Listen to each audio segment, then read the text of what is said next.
She walks into the room and smiles. But it's not the kind of smile that blooms from the soulets, the one she learned to wear like armor, the one she uses to disarm suspicion, to seem agreeable, to survive being seen in the wrong way. Because she doesn't feel safe, she feels watched. And there's a difference. Safety is a sanctuary. Being watched is a spotlight. One is freedom, the other is performance. One is breath, the other is surveillance. And in a world that mistakes attention for care, we've forgotten how deep the wound of being watched runs. How many women have had to perfect the art of being palatable just to avoid being prey? How many have had to contort their instincts just to pass through a room unscathed? How many have had to mistake the absence of violence for the presence of safety? She doesn't trust your silence because it's not still. It's loaded. She doesn't relax in your attention because it doesn't hold her, it assesses her. She doesn't feel seen. She feels scanned because this world didn't teach men to witness. It taught them to consume, to see her not as someone with sovereign energy, but as a projection to be managed, desired, owned. So now every glance carries a question. Am I being valued or am I being sized up? Am I being honored or am I being categorized? Am I being felt or am I being filtered through his fantasy? You can feel it in the way she laughs controlled, calculated, not too loud. You can feel it in the way she dresses not too bold, not too dull, constantly calibrating. You can feel it in the way she hesitates before speaking, scripting, softening, diluting, because history taught her that unfiltered truth is dangerous. This is not sensitivity. This is survival intelligence, because safety for her has never been a given. It's been a negotiation. And most men don't realize how deep that negotiation goes. It's in her tone, her walk, her silence, her decision to speak less so he doesn't feel small, her need to validate his pain before she expresses her own. She's not weak. She's hyper-calibrated, not passive, just exhausted, not overreacting, just over-anticipating, because her nervous system was trained to read a man's mood faster than her own. And the worst part, she's been praised for it, praised for being easygoing, praised for being low maintenance, praised for being so emotionally intelligent. But none of those were virtues. They were adaptations, responses to being watched instead of witnessed. And that's the silent epidemic. Men thinking they're creating safety when all they've done is lower the threat enough to keep her quiet. Because safety is not the absence of violence, it's the presence of reverence. And reverence isn't loud. It's not dramatic. It's not performative. It's in the way you listen with your whole body. It's in the way you take up space without displacing hers. It's in the way you meet her not as a riddle to be solved, not as a trophy to be won, but as a sovereign world to be witnessed. But to do that, you have to untangle yourself from the programming. The programming that taught you watching is respect. That desire is attention. That keeping her close is the same as making her feel free. It's not.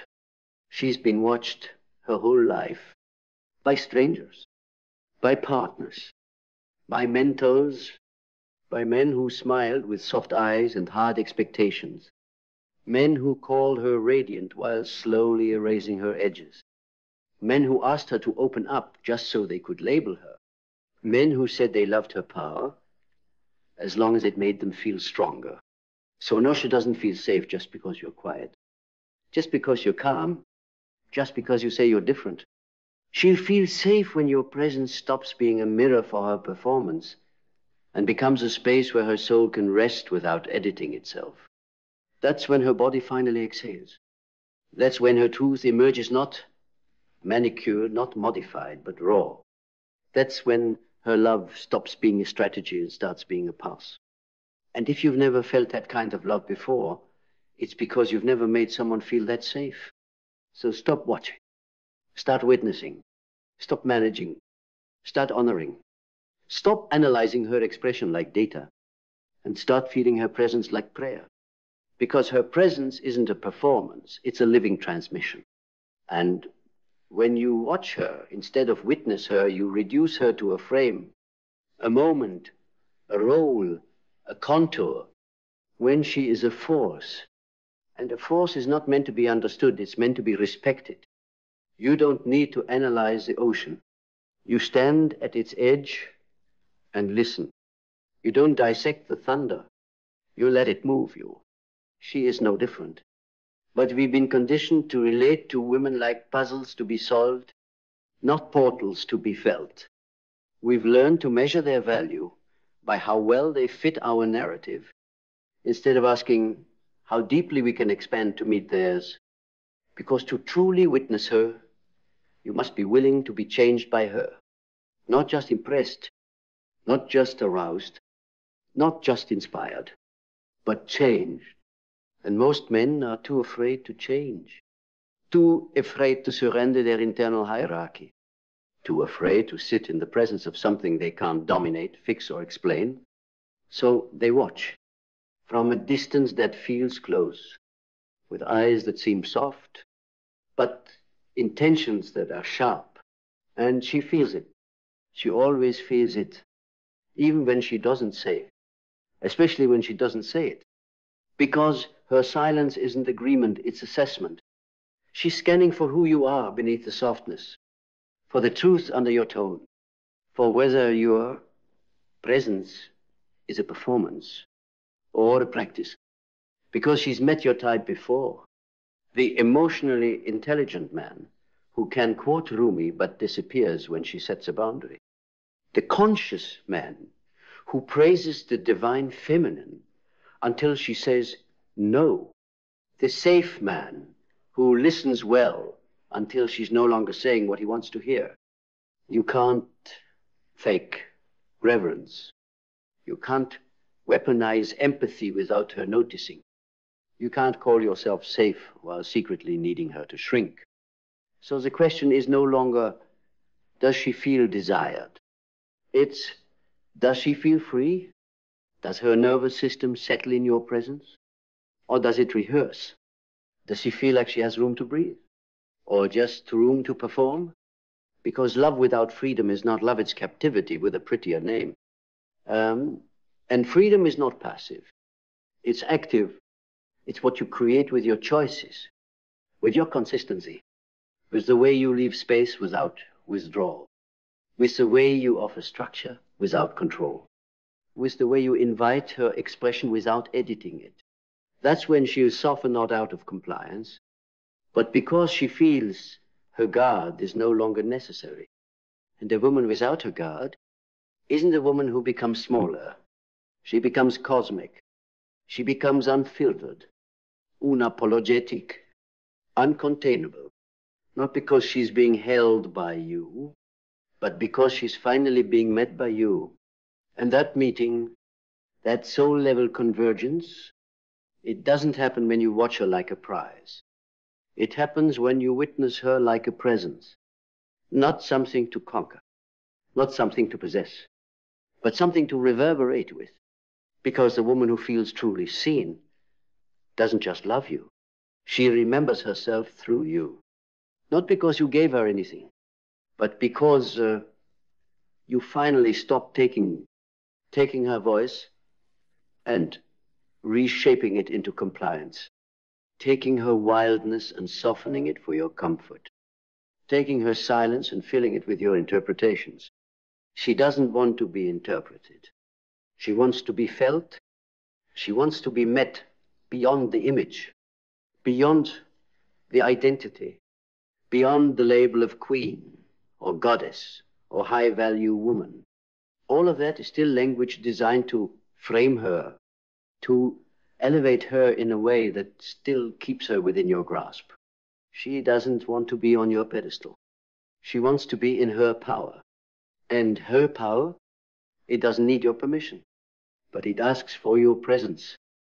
The kind of presence that doesn't recoil when she gets louder, messier, realer.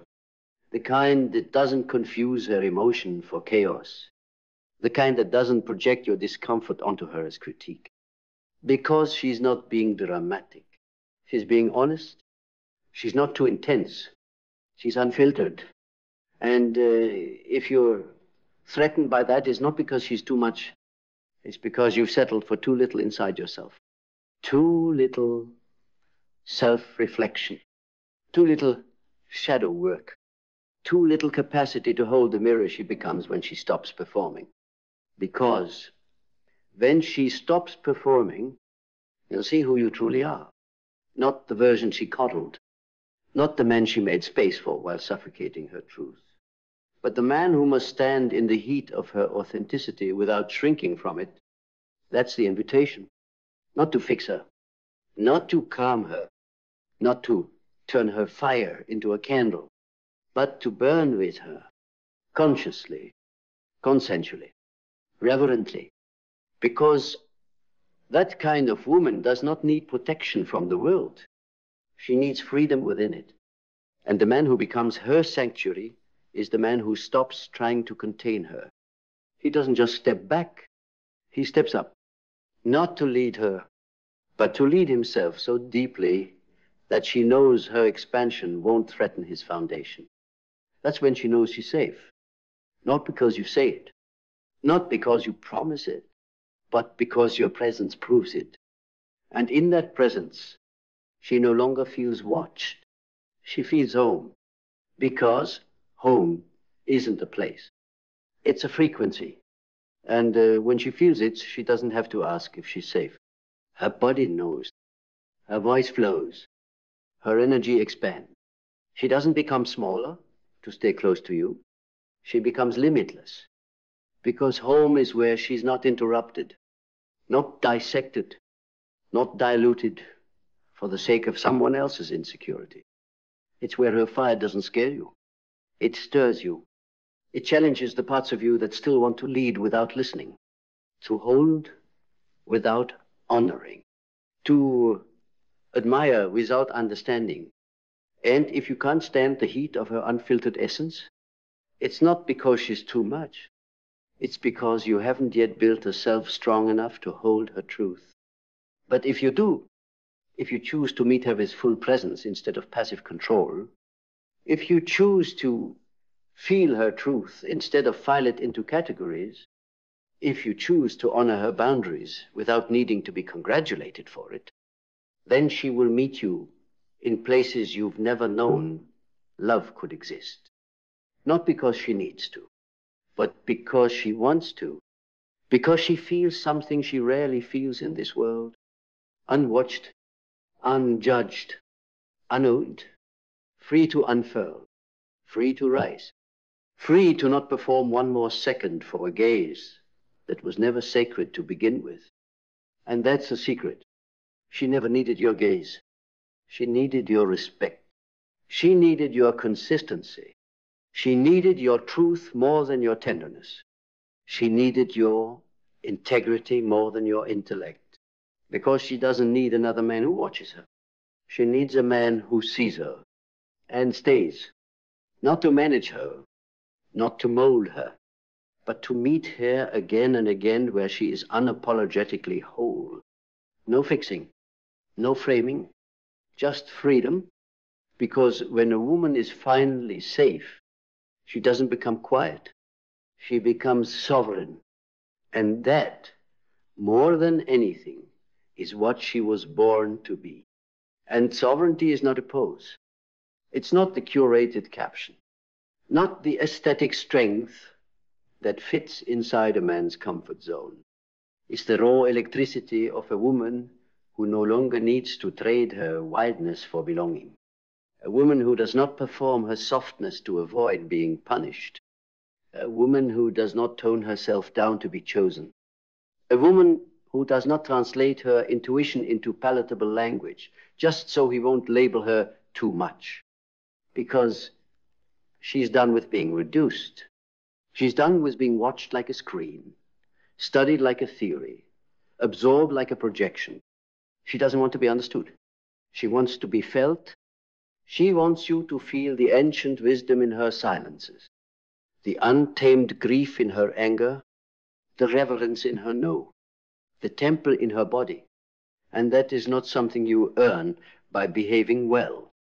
It is something that opens when you stop trying to unlock it and start respecting the gate, respecting her timing, respecting her boundaries, respecting that the deepest parts of her are not accessible to the man who wants to watch her. They are reserved for the one who can witness her, and not flinch, not categorize, not pull away when the mirror she holds reflects back everything he hasn't met within himself. Because if her rage makes you defensive, you have not met your own. If her brilliance intimidates you, you are still outsourcing your worth. If her power feels threatening, you have not yet claimed yours. This is not her burden to carry. This is your threshold to cross. And when you dow her and you stop needing her to be manageable, you meet a kind of woman who doesn't need to be protected from the world. Because she is the world. She is the forest and the flame, the river and the roar. She is the prayer and the earthquake. And when she knows she's truly safe, she doesn't just trust you. She becomes something through you. She becomes untethered, unapologetic, uncontrolled, and more whole than any version of love you were taught to pursue. Not because you led her there, but because you stopped standing in her way, because you stopped watching, and you finally started seeing, and in that seeing, something ancient awakens. Not just in her, but in you. Because when a woman rises in her sovereignty, she doesn't eclipse the masculine. She summons it, not the performative masculinity the world rewards, not the one obsessed with dominance, hierarchy, or status, but the rooted, awake, unshakable presence of a man who no longer confuses control with power. A man who doesn't need to be the sun because he understands his role as the sky, vast enough to hold her storm, steady enough to honor her lightning, spacious enough to never clip her wings. That kind of man is rare not because men are incapable of it, but because few have been initiated into their depth. Most were trained to perform manhood, not embody it, to lead from ego, not essence, to speak from knowledge, not knowing. But when a man stops performing, when he meets himself beyond the script, he becomes a sanctuary. He becomes the kind of presence that does not ask her to be less, but becomes more so he can stand beside her fully, not to tame her, but to witness her blaze. And in that blaze, he finds his own fire again. Not the fire that burns to control, but the one that forges truth. That's what happens when a woman feels safe. Not watched, not managed, not admired from a distance, but received. She doesn't just open, she resurrects. And when she rises, everything around her either ascends or falls away. So if you are not ready to rise, step back, because the days of watching women from the sidelines of your own unclaimed power are over. This is not an era of performance. This is an era of embodiment. And she will not shrink for your comfort. She will not soften for your survival. She will not filter her light so your shadow feels safe. She is not your muse. She is not your mirror. She is not your project. She is a portal. And only those who enter with reverence will be transformed. Because she doesn't just want connection. She wants consecration. She wants to be met like a sacred text, not skimmed like a magazine. She wants to be felt like music, not analyzed like data. She wants your soul, not your strategy. And she can feel the difference.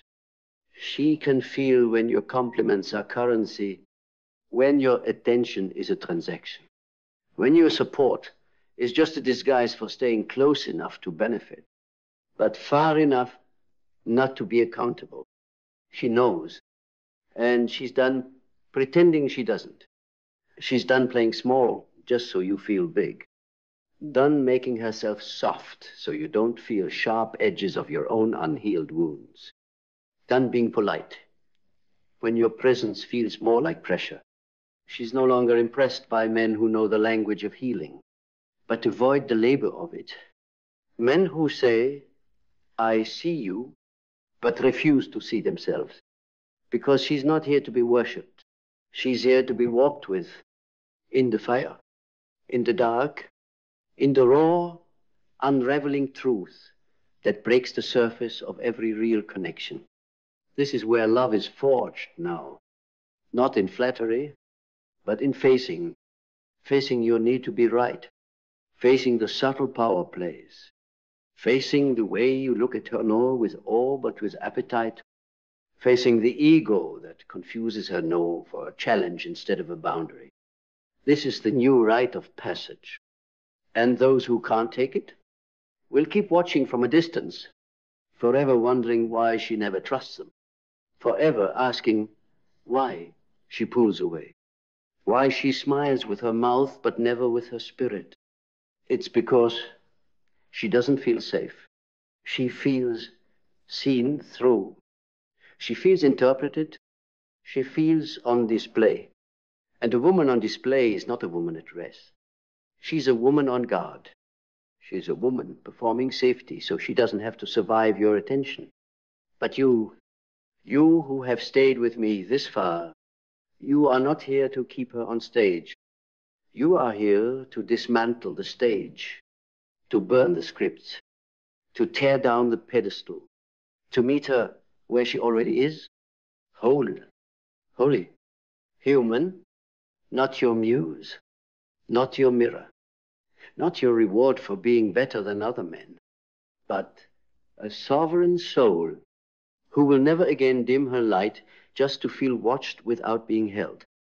Because the age of the watchful man is ending.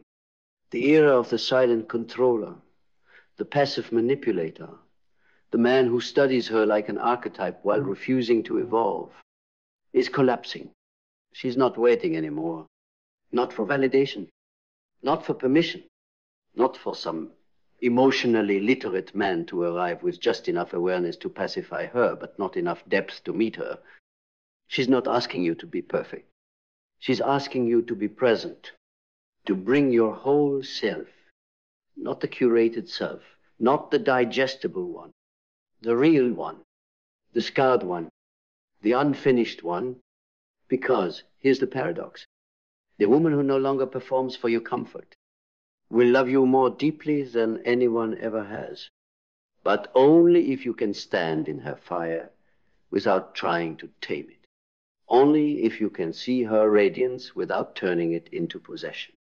Only if you can meet her soul without mistaking it for something to conquer. Because when she says, I don't feel safe, she's not being fragile. She's not being dramatic. She's being honest. She's handing you the keys to the truth. And how you respond determines whether you're a guardian of her truth or just another pair of eyes watching her become something you're too afraid to become yourself. So don't try to manage her. Don't try to ground her. Don't try to study her until she makes sense. Feel her. Sit with the weight of who she is. Not just when she's soft, not just when she's sensual, but when she's storming, when she's silent, when she's sacred and uncontainable and says, I don't need you, but I'm inviting you. That's the doorway, not into her body, into her universe. And only the man who has emptied himself of performance, who has chosen self-possession over image, can enter. She doesn't feel safe because you admire her. She feels safe when you join her, in truth, in humility, in reverence, not as a watcher, but as a witness, not as a guest, but as an equal, not as someone who handles her, but as someone who honors her, because in the end, she doesn't want to be watched. She wants to be free. So let her be free. Let her be wild, vast, unfiltered, not because it flatters your image to be near her light, but because you've earned the clarity to no longer fear it. She doesn't need to be softened. She doesn't need to be protected from herself. She needs to be met, not with performance, but with presence, not with promises, but with proof. She doesn't feel safe when she's watched. She feels safe when she's trusted, when her silence isn't misread, when her no is honored without needing a reason, when her truth is heard without being turned into a lesson. This is not about being her hero. This is about becoming the kind of man who no longer confuses her surrender with submission, her radiance with reward, her body with belonging. She was never yours to own, only to witness. So put down the gaze that weighs her down. Lay down the lens of ownership. Step out of the role of silent judge and scripted protector, and stand beside her, fully, clearly, unarmed, unentitled. Then, maybe, she will finally feel what she has longed for all along. Not your eyes, your honor.